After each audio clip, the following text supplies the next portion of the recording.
Ladies and gentlemen, welcome back to another episode of our Thrive in China Roundtable. And today's topic, we're going to be talking about starting the process now for organizing all of the annual compliance procedures, including your audit, that has to take place for fiscal year 2023. But before we start our discussion on this roundtable, again, it's a way for me to get to know my audience. I would love to know who is in my community. Are you a newbie to China? Are you a startup in China? Are you an experienced China hand? Just so you know, my colleague Joe is going to be sending out emails to understand where people are in their China journey, what stage they're at.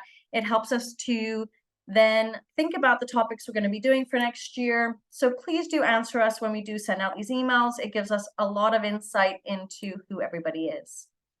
For those of you who don't know me, my name is Christina Kohler-Colucci. I'm the head of business advisory at Woodburn Accountants and Advisors.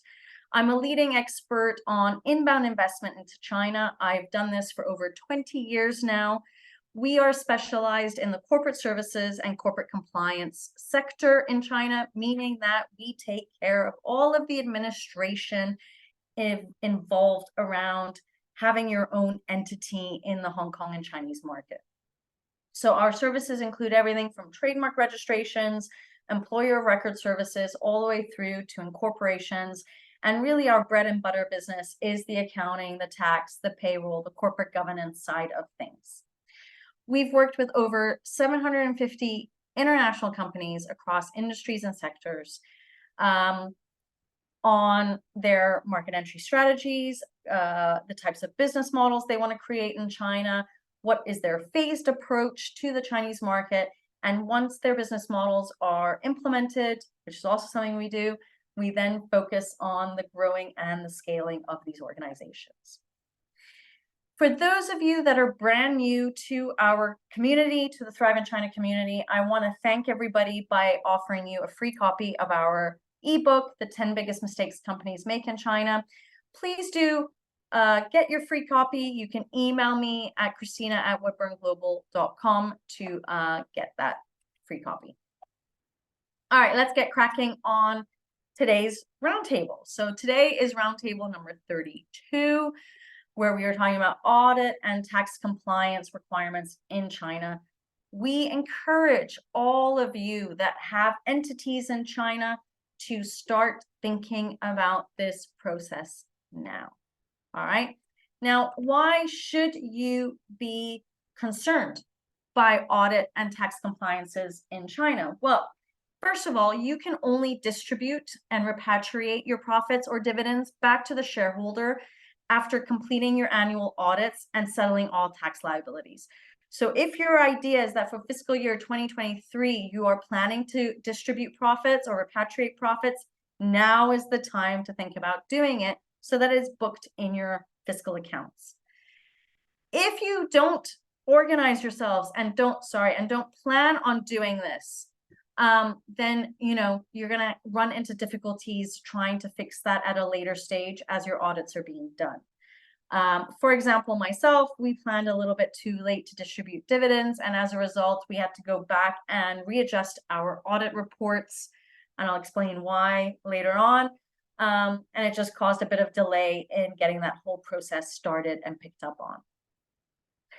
So the positives of doing an audit in China. Now I'm saying the positives of doing an audit in China because there is legally no requirement for any company to do an audit in China. It is kind of a vicious circle though. Although you're not required to do an audit in China, when you follow the annual compliance procedures, you go into your online system, or there's a old-fashioned piece of paper that you have to fill out where you've got to tick whether you've done your audit or not. Now, if you are doing the online system, which is what most people in big cities have to do, they have to go in the online system to do their annual compliance steps. You will find that if you don't tick that you've done your audit, it doesn't open up to the other questions that pop up in the system. So it's like a vicious circle. In addition to that, if questions get raised by the data that you're injecting into these annual compliance steps, and the tax bureau or one of the government offices asks to see the audit report because you're taking that data from the audit reports and you don't have it, then penalties may arise and you might run into difficulties. But there's so many other reasons why you should be doing an audit. All right. Now, one of the reasons is auditors can help businesses find mistakes in day-to-day operations and can lead you into figuring out how to improve your operations and maybe even help you to create standard operating procedures. The idea is also you can improve your financial reports in accordance with Chinese accounting regulations so that the data is presented correctly. If you are following purely an accrual system, you might run into difficulties here because your auditors might not want to see that you're doing an accrual system and may want you to adapt to the PRC GAAP system. You may also want to double check on your tax obligations, identify unnecessary tax payments that have to be refunded, review basically your tax liabilities and obligations for this fiscal year. So the audit for me is always something positive. Now, I will also say the audit is also something very positive if you are looking to acquire new investors into your Chinese company or you're looking to sell your company. Buyers and investors are all going to want to see the audit reports and understand whether your company is in good standing or not. It is better to have your audits from the day one of incorporation than not have them at all. So invest in this. Audits is not going to cost you an arm and a leg. At the moment, we are looking for a company in China that is purely expense operated or might have a couple of transactions running through it. You're looking at an audit report of around 7,000 renminbi for an English and Chinese audit report. So it's not going to kill you to get these things done. So you just need to follow these very easy steps to make sure you get your audits done. Now, this is something that we educate our clients on. We actually have already sent out at the end of October our annual compliance email, highlighting all of these annual compliance processes and steps, providing our clients with deadlines on decision-making so that we are in time to hit the deadlines that are set by the various government offices. So I started that at the end of October. We're already in mid-November. I should have done this presentation already at the end of October to fit my timeline, but I do want people to realize that they should get started. So if you are outsourcing your accounts, go to your outsourced providers and start having these discussions. If you've got your own in-house financial teams, start approaching them and having these discussions so that you have deadlines in your calendar. And I say this because we always run into this every single year. There's always that one client that causes a bit of a hiccup. Western people celebrate Christmas and New Year. Most likely as a Westerner, you're going to have 2 weeks minimum of holiday, right? Where you're not working. Really until, if I look at the calendar right now, until the 7th of January, from the 24th of January, you're unreachable. And this is where decisions have to be made. So make these decisions prior to that time. Keep then in mind that the Chinese New Year holidays start February 10th, which means that January becomes a very tight timeline for deadlines and decision-making as well. So if you need to get approvals from head offices, if you need to talk to your finance team and get coordinated, make sure that you have these deadlines in your calendar, that you are utterly prepared for decision-making time, okay? So the annual compliance process, I've listed 7 steps here. However, the steps have now been consolidated into 4, all right? And I will talk about them, but I can talk about them now. Step 1, 2, 3 is all as usual. Step 4, 5, 6, 7 have actually, that's not true. 4, 5, 6 have been consolidated into 1 step. Step 7 has been consolidated into step 3.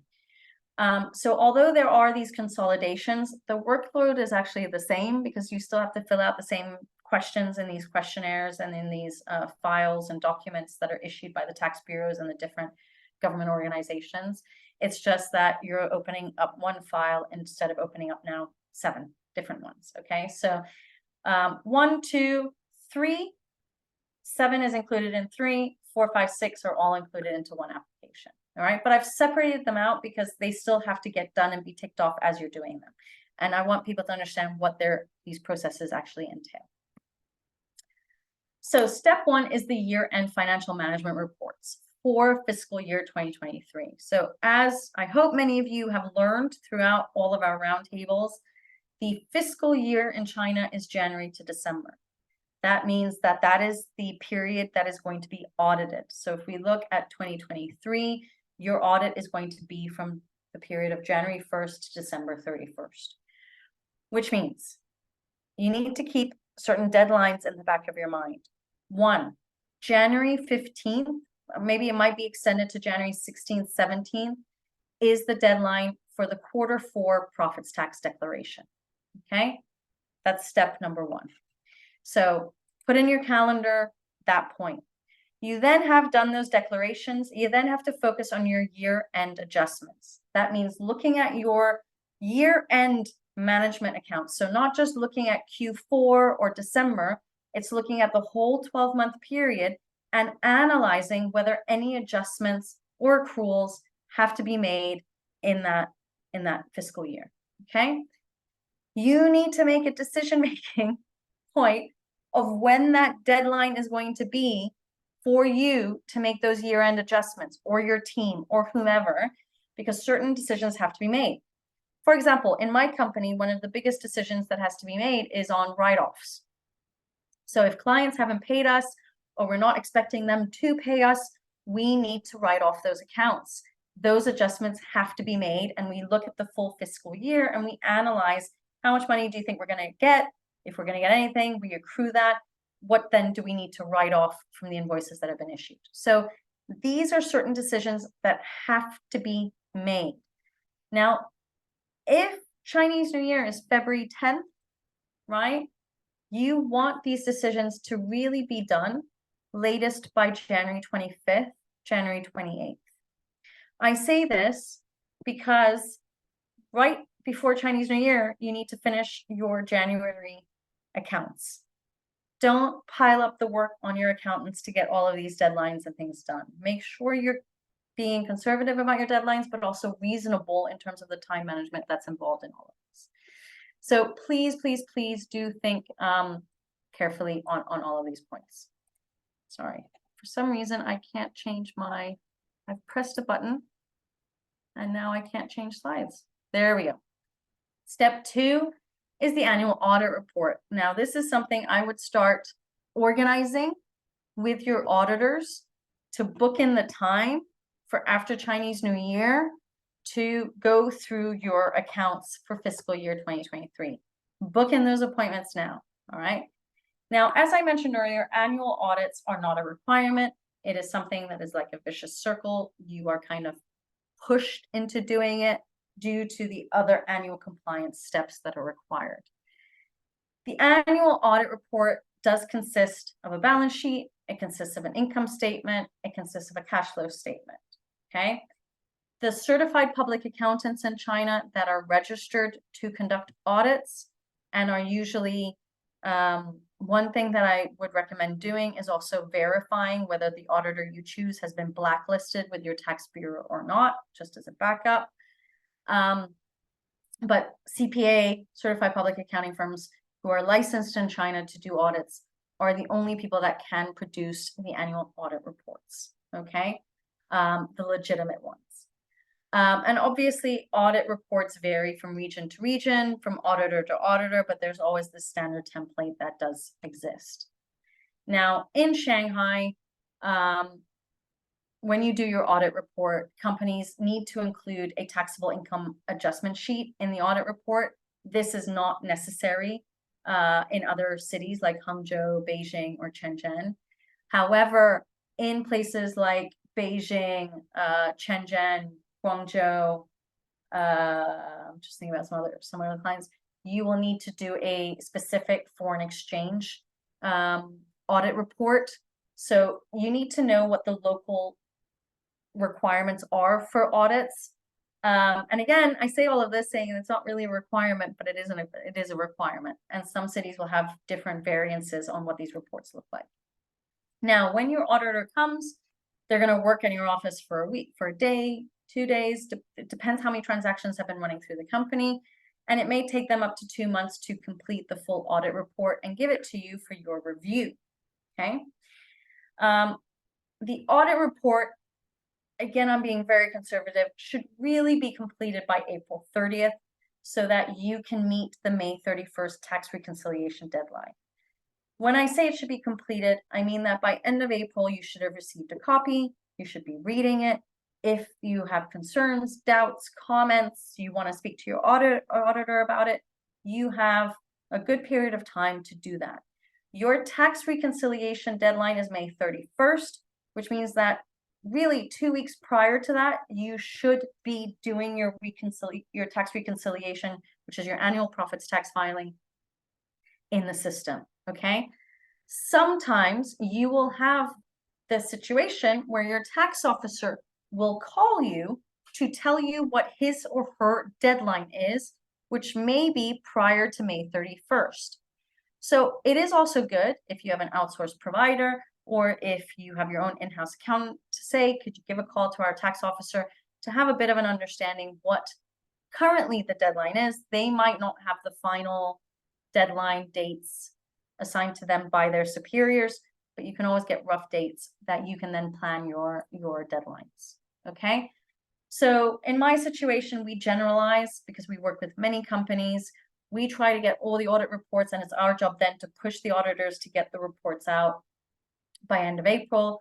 We give our clients 2 weeks to give us feedback or changes or doubts so that we can do the tax reconciliation between around the 15th of April to May 31st.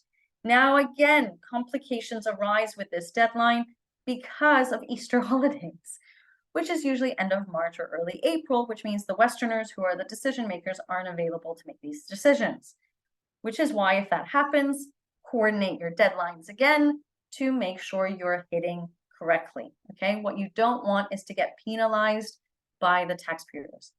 If you know that you need more time, the key is then to talk to your tax officer to say you will need an extension. And the best is to do that by the end of April and say, we need an extension. We're not going to hit May 31st because certain decision makers are on holiday, etc. Can we have an extension? And they might give you an additional 30-day extension until June 30th. Okay, doesn't hurt to ask if that's what you need. Now, when you are choosing auditors, a couple of questions I think you should just raise internally for yourself is, how important is it to communicate with the auditor in China? What is your budget and cost for the audit? How important is the accuracy, reliability of the audit? You'll find a wide spectrum of CPA firms out there, and obviously those that are blacklisted with the tax bureaus, those are the ones you should not be collaborating with. If you have requirements in your head office in terms of who you should be using as an auditor, this is something you should be talking to your head office now with. If your main auditor is KPMG, EY, Deloitte, PwC, Mazars, BDO, Grant Thornton, I don't know, any of these big ones, you need to plan ahead of time, okay? And make sure you book in these auditors that you get things ahead of time. Step 3 is the profit tax reconciliation report. This is the technical terminology. If we want to slice that down, we can also say this is the annual profits tax filing that needs to happen, okay?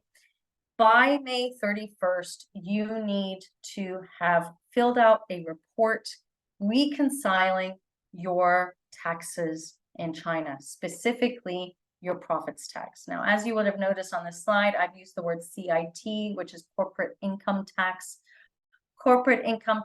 enterprise income tax, profits tax. They're all the same thing, okay? One thing that you need to take care of when you are completing the profits tax reconciliation report is looking at the affiliated transaction report. Affiliated transaction report is the transactions that are occurring with all sister related companies. You need to understand whether transfer pricing is an issue in that.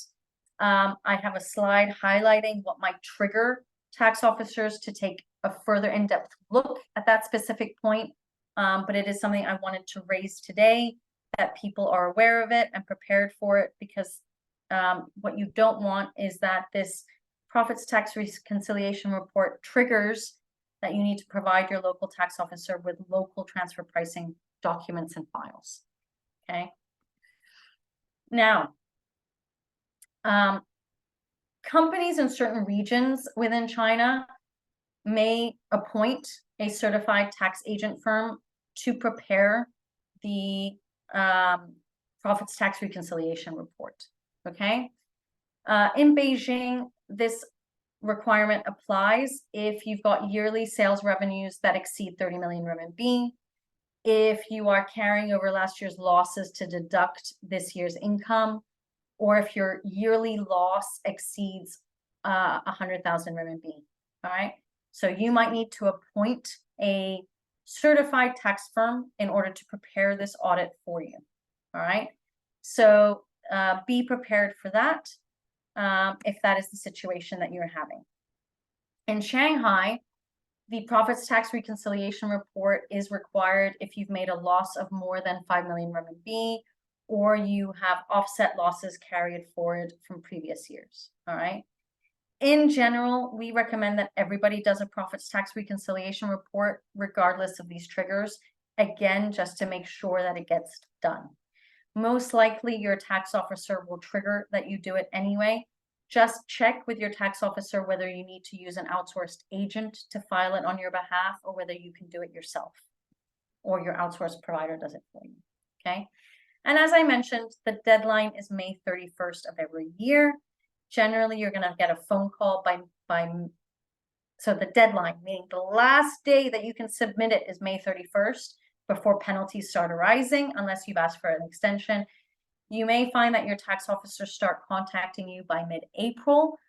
Why haven't you filed it yet? Why haven't you? And they'll follow up with you for a 6-week period to make sure that you file it. And again, they may have their own deadline where they say, nope, we want to see it that you filed it by 15th of May, or, you know, whatever it might be. So be prepared for those phone calls. Now, step 4 is a combination now. All right, but I've listed out 4, 5, 6 so that you know individually what has to happen. But step 4, 5, and 6 is going to happen in one fell swoop of an application. Okay, but what you do need to do is you need to do an annual reporting to the Administration of Industry and Commerce. Okay, and step 4, 5, 6 is all due by June 30th. The thought process is you do your annual audit, you do your profits tax reconciliation report, and once that's done, you start doing this annual reporting, which is kind of like statistical data, your statistical data of your results for 2023, going into this unified system, which is called the Corporate Credit and Information Publicity System, to secure your data, but also use that data for general statistics throughout China. Okay, so for example, what do you need to submit? You need to submit your updated mailing address, postcode, telephone number. You need to provide information regarding the existence of the company, like, for example, what's your head count? What was the minimum amount of employees you had this year? What was the maximum amount of employees? What is your current head count as of December 31st? You may have to provide information relating to any investment that the company has made throughout the year.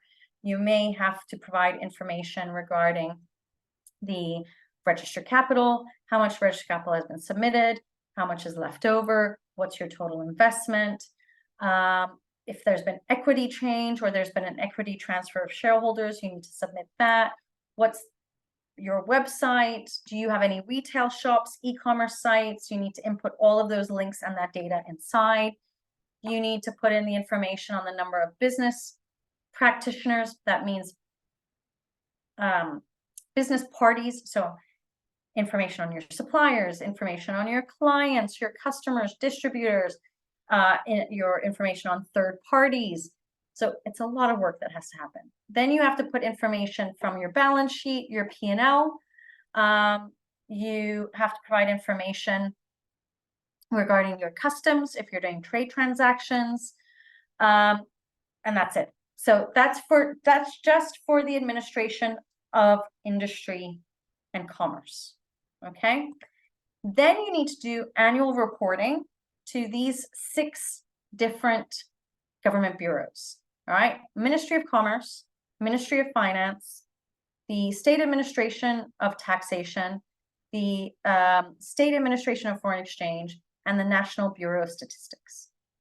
All right, so in total, there are 7 bureaus actually. There's the Administration of Industry and Commerce, like I mentioned here, and then there's these 6 other government bureaus, okay?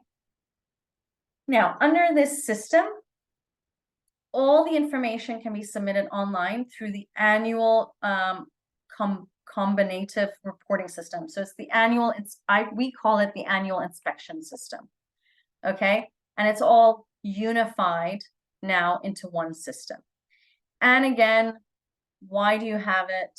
You have it because they want to see that you are providing statistical data into this report about your company. So all the data that you saw that had to be included for the Administration of Industry and Commerce, that is the same data that also has to be given to these 6 different bureaus as well, okay? And as I mentioned, the final deadline of submission is June 30th, but the system is open basically from April 1st to June 30th. So you could submit it on April 2nd if you've done all the other steps, step 1, 2, 3, or you could do it May 15th. It just depends, but the final date of submission is June 30th. The goal is obviously to get it done prior to that. Step 6 is the annual customs reporting. So it is reporting to the Customs Bureau, again, through the corporate credit and information publicity system about all the transactions and declarations that have gone through in your company, imports and exports. If you have been importing machinery, then you might even get tax deductions, etc. But it is basically providing a track record of all of your imports, all of your exports, everything that has been declared via customs, okay? And again, this reporting period is June 30th, and again, it is done together with these 7 other bureaus. The final step is the annual foreign exchange reconciliation, which is actually done now together with the profits tax reconciliation, okay? The foreign exchange reconciliation is that if you have received money in foreign currency or you have paid money in foreign currency, what is your exchange gain, loss for the year, okay? And again, the deadline for this is June 30th. So there is a hell of a lot of paperwork, although it's an online system now, especially in the bigger cities. It is a lot of work. Do not underestimate this. And I can also tell you a big hiccup will be gaining access to the online systems. Get it done as soon as possible. Most people try to hit the last week as the deadline, which means that you're having an influx of people logging into the systems where you might not even gain access. So do your best to get it as soon as possible that you're not worrying about the accessibility to the system. Okay, now in the case of foreign exchange reconciliation, if you're not doing this properly, then the downside is that they can freeze your capital accounts. So again, it's really important to get all of these steps done and get them done accurately. So that is the annual compliance procedures, guys. And this is why I say start the process now to hit the deadlines or put the deadlines into your calendar system. So you have a to-do list, a task list, and you know when decisions have to be made, okay? It's really important with all of those holidays that are popping up with Christmas, New Year, Chinese New Year, Easter holidays for both Western and Chinese cultures. Make sure you're getting that in. Now, just to talk about year-end tax requirement. So now the rest of today's presentation is looking at basically things to think about that you were not maybe aware of, right? And the whole point of this section is obviously to look at dividend repatriation.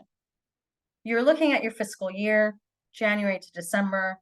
you're analyzing whether you've got net income and whether you want to transfer that net income outside of China, okay? So although we've touched on the annual compliance procedures and deadlines, once you've done all of that, if you do want to repatriate dividends, this is where now you need to analyze what the steps are to be able to do that, okay? And it touches on things that you then have to think about in terms of your audit reports, and which is why it's important to think now at whether you want to repatriate dividends or not.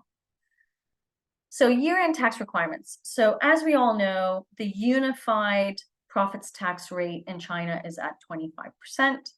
Of course, if you are a designated SME and you've got net income of under 1 million renminbi, you're looking at a 5%, between a 3 and 5% tax rate.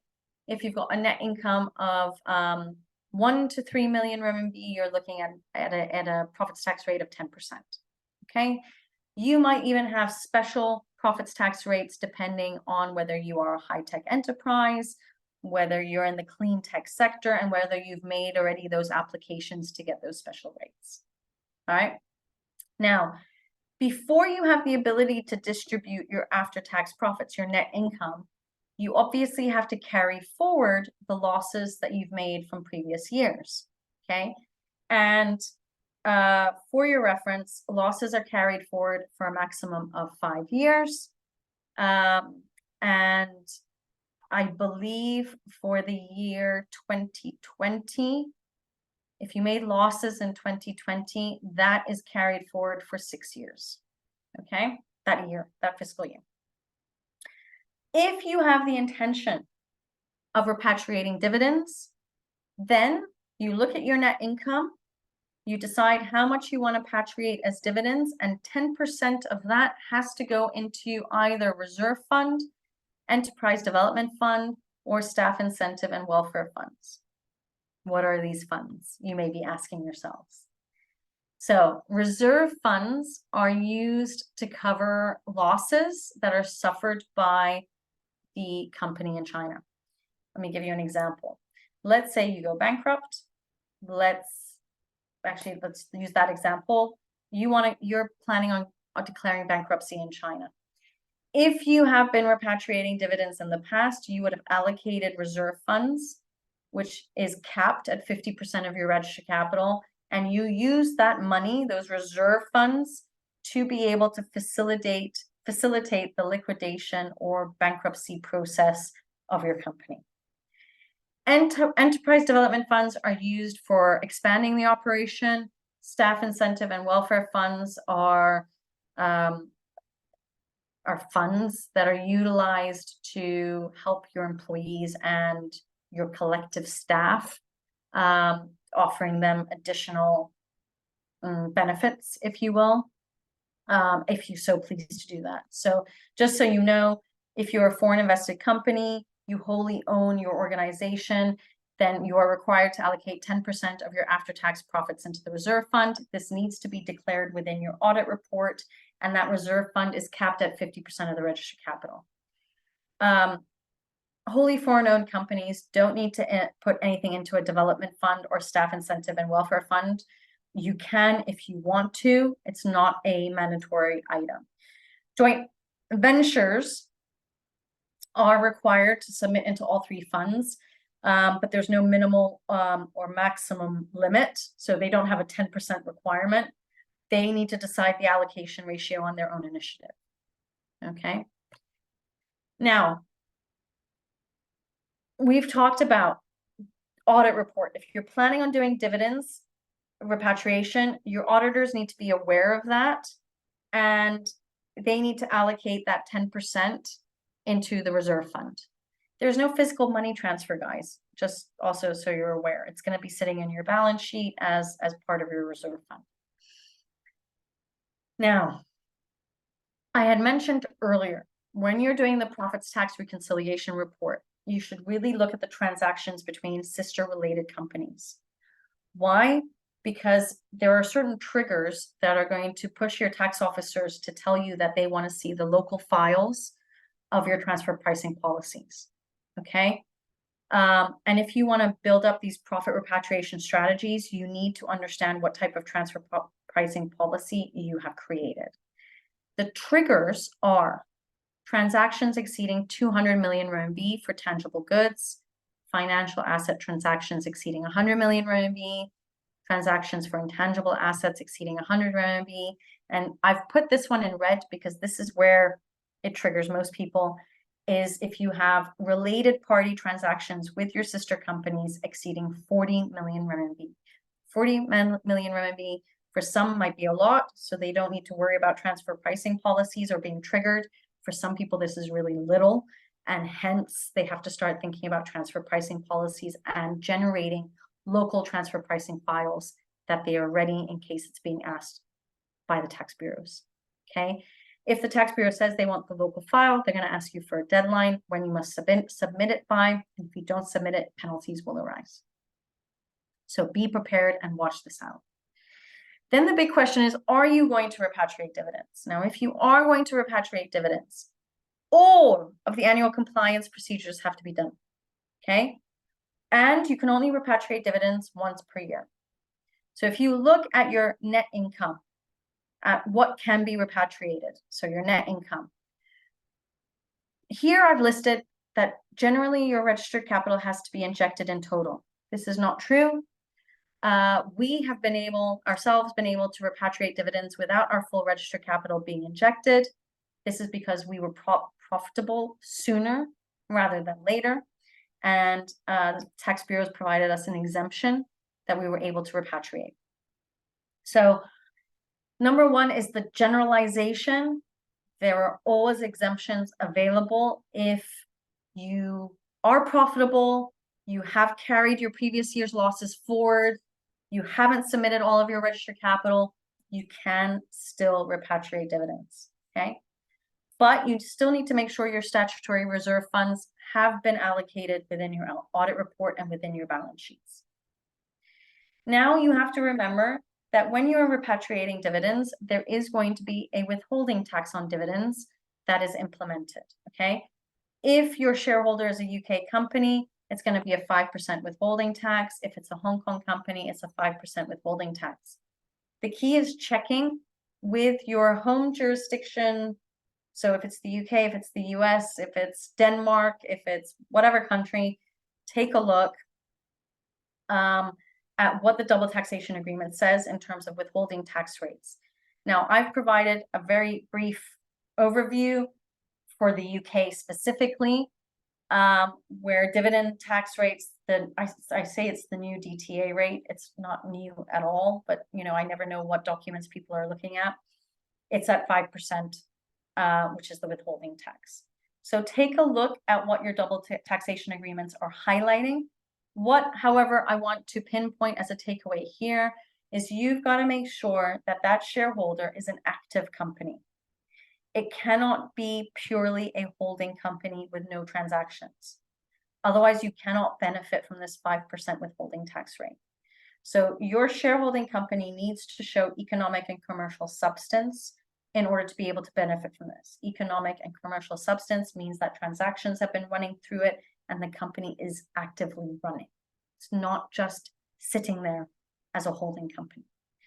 If it is just sitting there as a holding company, you cannot benefit from the 5% withholding tax rate, and therefore it goes to 10%.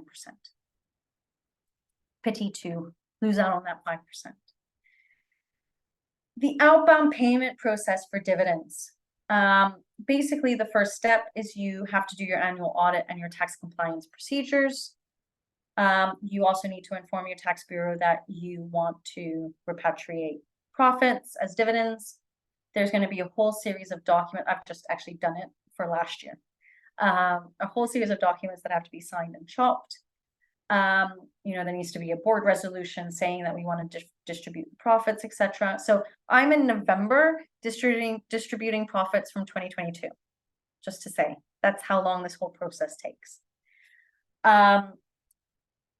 In that time where you're applying with the tax bureaus that you're going to repatriate dividends, you also need to apply for the DTA benefits and make sure that you answer all the questions from the tax bureau to highlight that it's not just a pure holding company. You'll have to file your annual profits tax return that we said already, but you also have to file the tax return for the withholding tax. If the amount is going to be above 50,000 US dollar, which most of the time it is, you have to do a record filing application as well, which is additional paperwork. Once the taxes are paid, you then go on to the bank and you do the bank payment application, where again, a whole new series of documents need to be signed, chopped before payment can be made. Okay, so generally speaking, we've always found that payment is made December, January-ish of the following year. So for 2022, we're looking at December 2023, January 2024 for the dividends to actually be repatriated out of the country.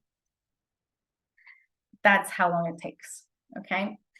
Now, I also wanted to conclude with today's presentation on looking at just some year-end tips on your employers. On your employees, and what you have to do as an employer just to make sure that you, again, have all your paperwork up to speed and that everything is there. So I've actually just done this. I've just done an internal audit with my own organization, making sure that all service agreements have been signed, especially with new clients, and I'm prepping myself for the audit. So service agreements are up to date, all renewals have been up to date, and I'm also looking now at my employees, analyzing their annual leave days, sick leave days, what can be carried forward based on our own company policy. Are the service agreements all up to par? If we're outsourcing payroll, is that all up to speed? Have all the contracts been re-signed or renewed, or is it a necessity to do that? You have to look at all of these things. Look at your labor contracts. Have you gone through probation periods? Is everything documented? All right. And then you need to look also at your recruitment plan. Look at your training schedules for the following year. I always suggest looking into 2024 and setting a recruitment plan. Obviously, this should be in your budgets, but it just means that you're up to speed with the paperwork that's involved. Okay. Then to retain companies. Now, you'll find that some companies will provide a 13-month salary in December, or they'll provide their bonuses for this fiscal year 2023, by Chinese New Year, so by February. If you want to retain key employees, right, have you done a survey to check how they're happy regarding your company? What are their expectations for next year? How is the communication between the various line managers and departments? It's just getting a survey done and getting feedback from your team about how to improve your operations. So I would just do this HR review as well, and maybe document review to make sure you're all up to speed, and putting that also as part of your annual compliance. Then I want you all to think, when you're doing your annual compliance, what actually is the goal? The goal is that you want to be ranked or have very good ratings within the social credit system. Now, if you don't know what the social credit system is, it is a system that was rolled out by the Chinese government in 2020. It is a system to collect information and rate the companies and individuals. Remember, they're using all the data that you're doing from the annual inspection that's being reported to the Administration of Industry and Commerce and all of those 6 bureaus and customs and whatnot to determine your rating. There's an algorithm system, etc. The goal is obviously that you get a good rating, that you basically are a good company, you have a good standing in China. Poor ratings can lead to penalties, higher inspection rates by the government. If you bid for government contracts, you might lose those. When people do background checks on your company and they log into the Ministry of Commerce system, type in your Chinese name, this is the information that is going to come out to them, and it's going to highlight whether you are a risky company to work with or not. So this is, again, why we want to make sure we're hitting deadlines, we're making sure that the data that is being processed in the systems is correct, and that we are following all of the different procedures. Okay, that's our ultimate goal with all of this. And if there's one takeaway, start all of these processes now. That is the end of today's presentation. I've spoken a lot. I know there's a lot of information in there. I apologize for that. But as usual, I always love to hear what people's takeaways are from every roundtable that we do. If you're so inclined, please do that in the chat box, or let us know by email, or talk to us on WeChat and let us know in the Thrive in China community what your biggest takeaway from today was. If you would like to get more advice on these steps of annual compliance, auditing, etc., in the email I'm going to send out today, you can book a free 30-minute call.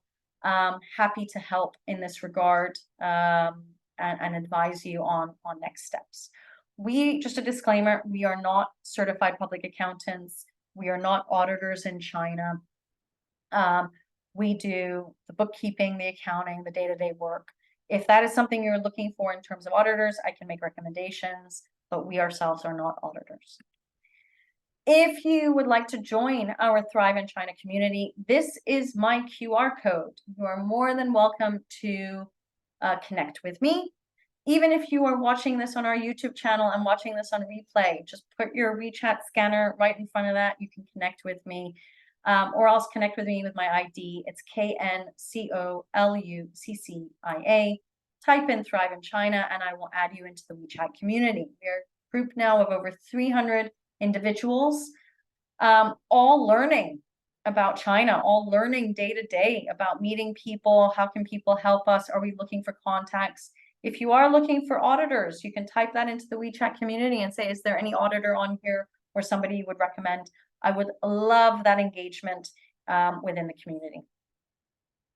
We have 3 more roundtables coming up for this year. So next week, we're going to be talking about preferential tax policies for companies in China.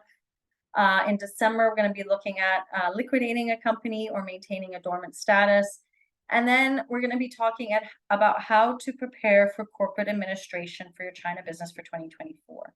And that's really looking at creating standard operating procedures, but also looking at how to file your contracts, how to file your documents, that you are organized and raring to go for 2024.